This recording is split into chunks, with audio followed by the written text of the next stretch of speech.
Rare Monday card at Belmont Park. Same majestic palace on a Monday afternoon. It's Columbus Day, and we couldn't be dark on a holiday here on MSG Plus as we settle in for the next 30 minutes. Jason Blewitt, Richard Migliore alongside. And how about the weather? Indian summer will not leave us alone, and it's great. Well, spectacular. And at first I was thinking, boy, it would have been nice to be off today, maybe up in the woods. But you know what?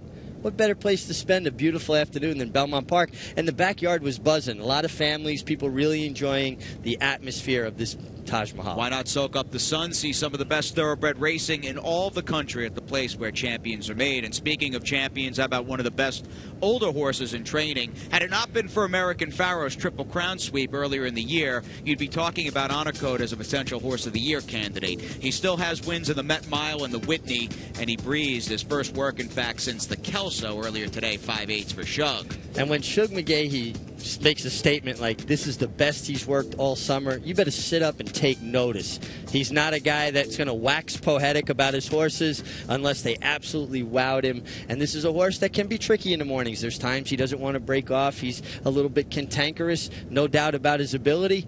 If he's doing better off of the Kelso, then mission accomplished. Even though he ran third there, that was what they wanted, a race to push him forward to the Cup. And if there was any trainer you would want your corner getting a horse who might be at his best, say topping out at 9 furlongs, well, Shug McGahee's a guy I want to have in my corner, and best of luck to Honor Code as he continues on. We're just 19 days out from that $5 million Breeders' Cup Classic on October 31st at Keeneland. It's crazy. It seems like the whole year's gone like that. We talk about an upcoming event like the Triple Crown or Saratoga or the Breeders' Cup like it's way in the future, and then next thing you know, we're right on top of it. Maybe it's just because the racing's been that good, it just seems like it's flying by. And the weather's been terrific, and we get that continuity regarding the turf races, and the fans have been great. And thank you once again for the support. Mike Hushin, let's talk about him and his speedy New York bred. In fact, a multiple Grade 1 winner in Artemis Agraterra, unraced since the BC Filly Mare Sprint last year out in California behind Judy the Beauty. She had a sizzling breeze from the gate earlier today. Mike's not a guy who works his horses fast. The fact that she went this fast says that she did it the right way. I'm sure he sent her to the gate to make sure he wanted her to get her serious, get her back, basically her head back in the game. But Mike said that it's very likely he's going to head to the Breeders' Cup Filly and Mare Sprint. And you know what? If he'll make that move, that speaks of the confidence he has in how she's doing. And you know what? I would take notice of that as well. He's not a guy who goes to any race just to be in it. He goes to win. And if he was able to pull that off, it would be one of the top 5 training feats that I've ever witnessed. And maybe, just maybe, it would wake a lot of people up to the fact that he's a Hall of Fame caliber trainer. Right. The fact that he does not look down the shed row and see one Grade 1 caliber or expensive baby after another still boggles my mind, because he's been a guy since I cut my teeth in the game back in 92 and 93 who's just been getting it done with claimers, state breds, you name it, any kind of horse, and Mike Hushin will give you results. No doubt. And I mean, and I was fortunate enough to start riding for Mike at the beginning of that amazing career that he's been able to put together. Let's be fair, though. I mean, Barry Schwartz puts a lot of nicely bred New York breds in his barn. They're New York breds because they're foaled in New York at Barry's beautiful farm, Stonewall Farm. But they got pedigrees that speak of, you know, world-class open kind of horses. But I'm with you. Mike, it's amazing to me that more people haven't stood up and taken notice. Yeah, job he's done with her, the Frisette, the Ballerina, and if she does make the Breeders' Cup, it'll be her 3rd consecutive appearance in the Breeders' Cup. Well, speaking of the good old Breeders' Cup championships, how about the Pebbles, a race named for a Breeders' Cup turf winner 30 years ago, 1985 at Aqueduct. She was the first British bred to ever win a Breeders' Cup race. We had her namesake today. Larry Colmas had the call, and here we go from the gate on the Widener. Light in Paris walked out of the gate. Very slow to begin for her. Isabella Sings out for the lead. Divine Aida came out running in 2nd. And then it's Partisan Politics away running in 3rd to the inside. Grey Walls 4th. Lady Zuzu is 5th. After that comes Consumer Credit on the inside of My Caramia. Light in Paris will have to make up 10 lengths after that slow beginning. Isabella Sings moving right along up front, though. 22 and 4 for the quarter. She opens up 2.5. And Divine Aida tracks her 2nd by the same. Partisan Politics 5 lengths off the lead. And then it's Grey Walls, My Caramia, followed by Consumer Credit on the inside, Lady Zuzu. And Light in Paris squeezing through traffic there in the back of the field. Isabella Sings heads into the far turn in front. has run a half mile in 45 4/5 seconds, and her lead is 2 lengths. Divine Aida follows in second. Partisan Politics still about 4.5 lengths behind. Gray Walls, Light in Paris moving on the outside. Then My Caramia down toward the rail. Consumer Credit and Lady Zuzu. Isabella Sings coming to the top of the stretch in front. She's joined now by, on the outside, Divine Aida, and in the middle of the course by Partisan Politics. And these two have taken over after 3/4 and 110 flat. And here's Partisan Politics to take the lead. Divine Aida battles with her from the inside. Up into third is Consumer Credit. Partisan Politics and Javier Castellano have the lead close to home. And Partisan Politics prevails in the Pebbles. And then it was Divine Aida, followed by Consumer Credit. First ever Pebbles win for Chad Brown, and it's amazing, Mig. He sent out 3, Chad did, in this year's Pebbles. The stranglehold that he's had on these 3-year-old turf filly stakes, even after losing Lady Eli over the summer. It's quite remarkable, and I mean, I'm glad to hear Lady Eli's doing so well, as is everybody else. But I'm sure some of the other owners in Chad's barn kind of said, wow, now we get a chance at it, because everybody else is going to be chasing Lady Eli, although she wouldn't have been in the Pebbles anyway. And it is amazing, though, what Chad Brown has been able to do in a very short period of time. $15 million in purse money on the year. Javier Castellano, the winning rider of this filly by More Than Ready. The Mig, in fact, caught up with Chad moments after they took their picture in the Pebbles. Chad, Partisan Politics really got a good pace to run in today. It looked like the key to victory. Yeah, she really feels more strung out than I thought. Javier gave her a great trip. It looks like when she gets there, though, she kind of wants to wait on horse a little bit, doesn't it? Yeah, she prefers to have a target, and she might have made a lead just a little soon, but he stayed after her, and she finished off the race real well. You know, we talk about it all the time. You're so well-rounded as a trainer. You've got dirt horses, young horses, older horses, but it seems like so much of your success on the grass. Is there any key to that? Well, thank you. The biggest key is I had a great teacher, you know, the master Bobby Frankel, and luckily he taught me a few things, and I have great staff to execute the plan. That's really what it comes down to. These great people I work with every day, and we lay plan out, and if we're given the right horses, we can get it done, and thankfully we have great horses to work with as well. So it goes full circle. You know, great help, great clients, great horses, and we have a good system. A lot of momentum right now. How many horses do you think you might run in the Breeders' Cup? Right now it looks like roughly around 10 or so, and you know, it comes down to how healthy they are and how the fields are shaping up, and but we're thankful to be in this position. We'll take our chances over there. Congratulations and best luck going there. Thank you. Appreciate that. And a man who really got his feet wet last year at the Breeders' Cup with 3 wins out at Santa Anita in 2014. And Moran back in 08, I think, put him on the map winning that Breeders' Cup Juvenile Turf Fillies. Yeah, that was his first Breeders' Cup, and I think went a long way to launching his career on the right foot. Yeah, no kidding. A meteoric rise, and he continues to kind of break all sorts of boundaries. And good to have Chad on the show tonight. Nice little post-race interview following the Pebbles. And the pick 6 actually was, I think, at the forefront of everybody's minds as well on this Columbus Day. We had that carryover MIG of just under $31,000. Now let's get it to Larry Colmus for the call of race number 5.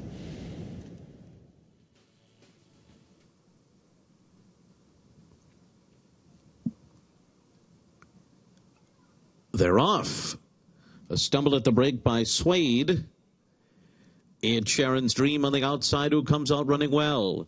And rushing through on the inside to show some early speed is Suede now. And Suede, after that early stumble, takes over up the backstretch. Tiffany's Freud moves up on the outside, and then Somerset Sandy. Sharon's Dream is 4th early on. And then it's Subtle Lady 5th on the inside, moving up the backstretch. Ragazza de Papa's on the far outside. And then it's Eye Candy and Barica to the outside. Allies Envy is next, racing about 6 lengths off the lead early on. Then Lady Lucky, Persky Spirit to the inside. And Punch It, last of them all, 23 flat, was the first quarter. Suede in front. Somerset Sandy sneaks through on the inside and is up running in second now as the field makes their way around the far turn.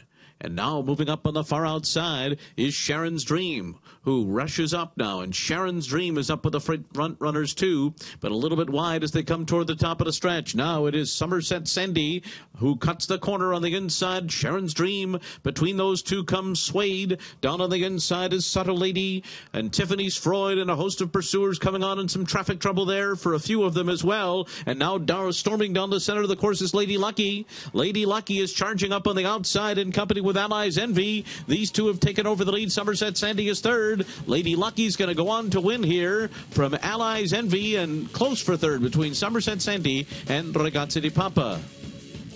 Had a couple of constant themes on the show tonight. Chad Brown winning on the turf, and a Girolamo 2-year-old getting it done in a state-bred maiden special weight. Girolamo is really making some impression as a first-year sire, and I heard bad reports. Well, guess what? Those reports are dead. We're putting them to bed. That's it. It's over. And Joel Rosario contributing a real nice ride. Joel is one of the strongest finishers around right now, and I think that's one of the key components to success.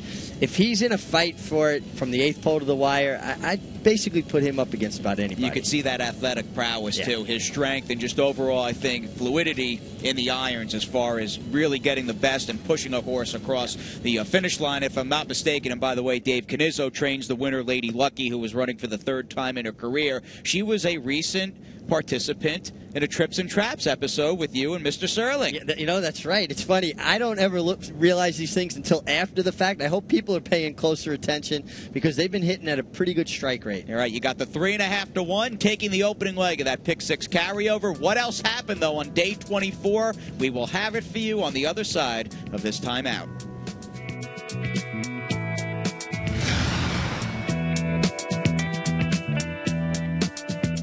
The new Parks Fall Festival will double purses for each of its 32 live racing days. What an opportunity for Pennsylvania breds. In an open maiden special, PA breds will run for over $100,000. So be there at Parks in the fall. Hello, I'm Brian Sanfratello. Last year, we paid $33 million to PA breds in the form of breeder awards, owner bonuses, and restricted race purses. Our Equine Coalition Group is united in the pursuit of making sure that we receive every dollar we deserve. And that's why our Racehorse Development Fund has been constant in the past 4 years. Please go to our website at www.pabred.com or give me a call at 610-444-1050.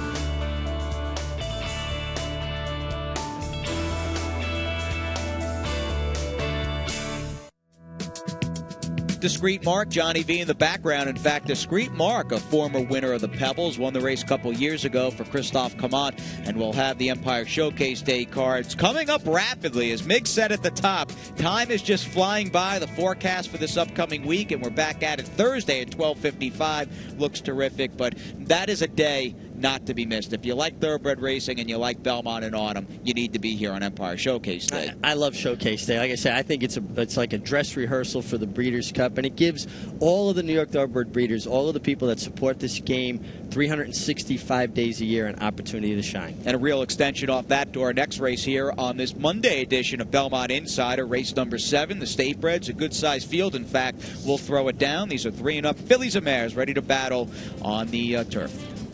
A very even break. Rocket Alley and Given Fire come out running well. Hillary in the house on the inside is sent on through.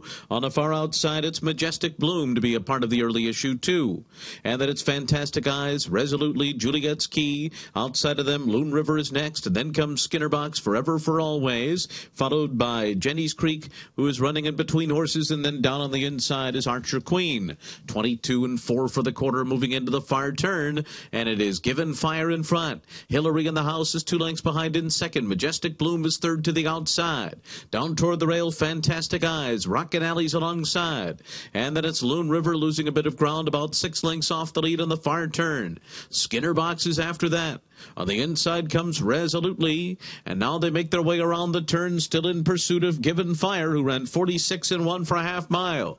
Given Fire the leader. Hillary in the house is second. Majestic Bloom comes 3 wide. Rocket Alley is down toward the inside. Farther out, Loon River trying to get involved now down the center of the course, and then comes Skinner Box. Hillary in the house is taking the lead. Rocket Alley to the outside, runs it. Hillary in the house. Rocket Alley to the front. Hillary in the house back into second. Majestic Bloom is third, and they're coming down to the line. It is Rockin' Alley, Hillary in the house. Rockin' Alley by a neck. Hillary in the house was second, and then came Majestic Bloom and Archer Queen. Angel Arroyo, a strong finisher. He's up on Rockin' Alley, a big price at 17-1. Yeah, Angel's a very aggressive rider, and all of that was on display here.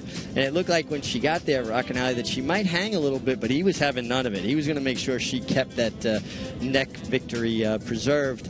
Kind of interesting. I thought this filly, if you look at it, she wound up paying a pretty big price because it looked like maybe she was running a little bit further than she really wanted, and this distance really suited her. Yeah, it was hung out to dry last time, going 9 furlongs here, or I should say upstate at Saratoga on Labor Day weekend, and ran well at almost 60-1, and that was a race Andy Serling, that caught his attention, and he liked her today. Picked her on top, and another nice long shot for Andy, who had a big day here Saturday, going 8 for 10 and right back at it with Rockin' Alley. Well, he's definitely on a hot run. Indeed he is. Let's move on. We continue to pick up the pace on this edition of Insider. It's the Super 7 on Columbus Day. Larry Colmus with the calls of 1, 2, 3, 4, 6, 8, and 10. Turn for home together. Watch the tie on the outside. Hunter Cat tries to battle on from the rail. Watch the tie's got a neck in front. Hunter Cat second by 2.5. Anton B is third. Arctic King is fourth. It's Watch the Tie. Hunter Cat will not go away. Watch the Tie. Hunter Cat still battles on. These two coming down to the finish. Watch the Tie prevailed over Hunter Cat. Anton B was third, and then Arctic King. Coming to the quarter pole, and Windhurst runs by a half in 44-3 and turns for home in front. Attractive Ride trying to come and get Windhurst as they arrive at the 8th pole. Windhurst and Attractive Ride, and Johannesburg Smile is bearing down 2 on the outside. Grand Paulin is fourth. Now it is Attractive Ride in front. Johannesburg Smile is coming. These two 1-2. Grand Paulin now third. It's Attractive Ride. Attractive Ride over Johannesburg Smile. Then came Grand Paulin, and Windhurst was fourth. River Knight on the outside draws up alongside, and River Knight goes on by. River Knight now to the front. Colonel Jessup back into second on the inside.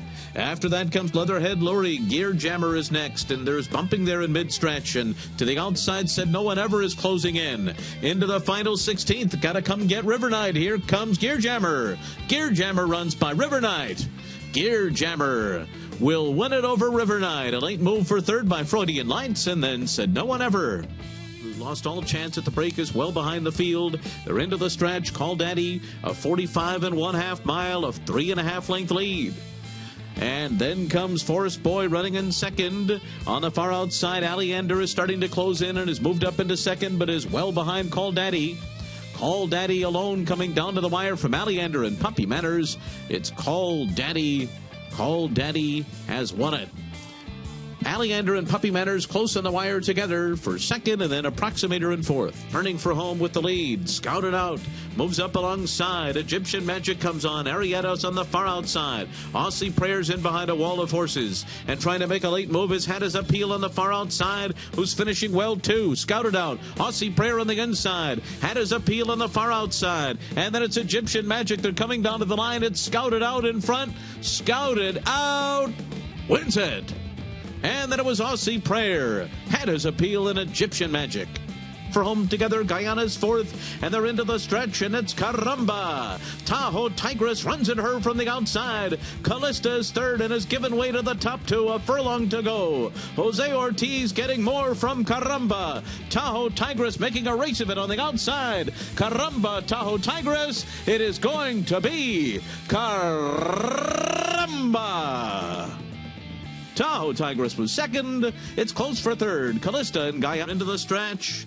And here's Moontrack on the moving on the outside comes Talladega. Talladega's moved up into second. Between horses, Long Island Express tries to fight on. And then to the outside, it's Street Fighting Man in fourth. And now Talladega revs it up and zooms by the competition, and Talladega pulls away from Uncle Chester.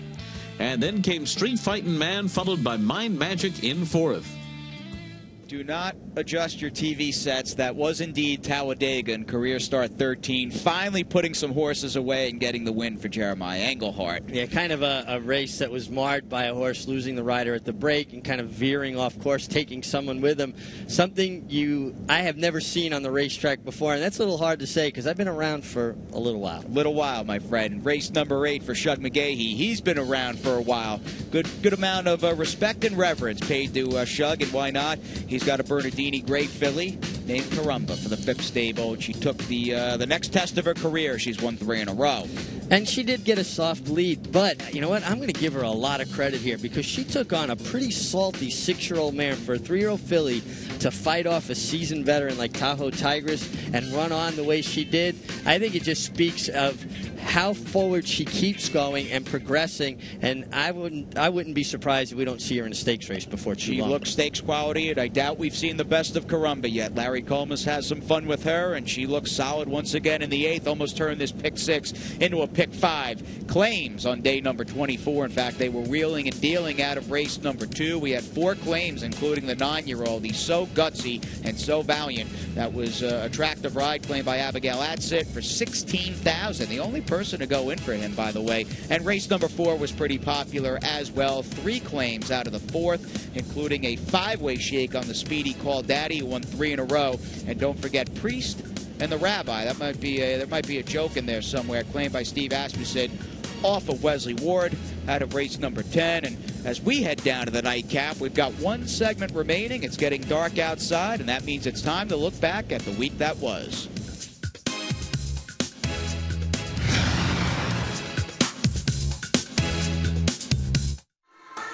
Now you can enjoy your favorite pro and fantasy football teams while playing the races in style as Longshots welcomes back NFL Sunday Ticket.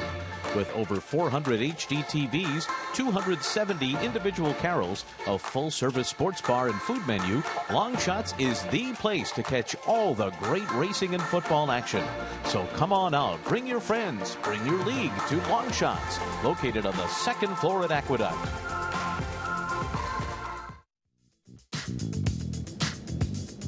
Breeders' Cup dining package is available. Space is limited. 1-888-516-NYRA. We'll see you out here Breeders' Cup weekend. Little honor code. That's how we started the show. His solid 5-furlong breeze. And we are coming to the end of our workout tonight. The MIG, it's JB. Thank you for staying with us. Messi. Mig, let's dive into top performers. How good was he taking Saturday's Knickerbocker? He was so good to run down Caged Fighter, who did not give it up. He got run down by a horse that finished the right way. Messi had encountered a little trouble around the turn. Johnny Velasquez was able to get him in the clear. And if you're on Messi, on Caged Fighter, you feel bad, but nothing to be ashamed of. Messi was just better. Messi, trained by Grand Motion, maybe the Red Smith on November 4th at the Big A, and Destin, great colt by Giants Causeway, finds a seam and was very seasoned in this 7-furlong win. I think Destin is destined for bigger and better things. He was in traffic. His buyer figure may not have been overwhelming, but when a young horse can negotiate traffic, duck to the fence, late switching his right lead, and really found his best stride late, and I think beat a very well-meant Uncle Mo first-time starter. Nashua, opening day, November 4th, might be the next spot for him. And let's wrap things up with Attractive Ride, the 9-year-old who just keeps giving. He's as blue-collar as it gets, and we're huge fans. He is the horses like him are the heart and soul of the game. They show up, and these are the horses that made me fall in love with the game because they ran more often and they showed up and brought their lunch pail and went to work. I like that. And a huge 6-day week at Belmont for Jose Ortiz, who banked nearly $700,000 in purses. Yeah, nice when you pick up those paychecks at the end of the week. And he seems like he's becoming more and more the go-to guy for Shug McGahee. That instills a lot of confidence in the other trainers. And Jose just 4 wins behind his older brother, Irad Ortiz. The Ortiz brothers sitting 1-2 in the standings. Javier had a 2-win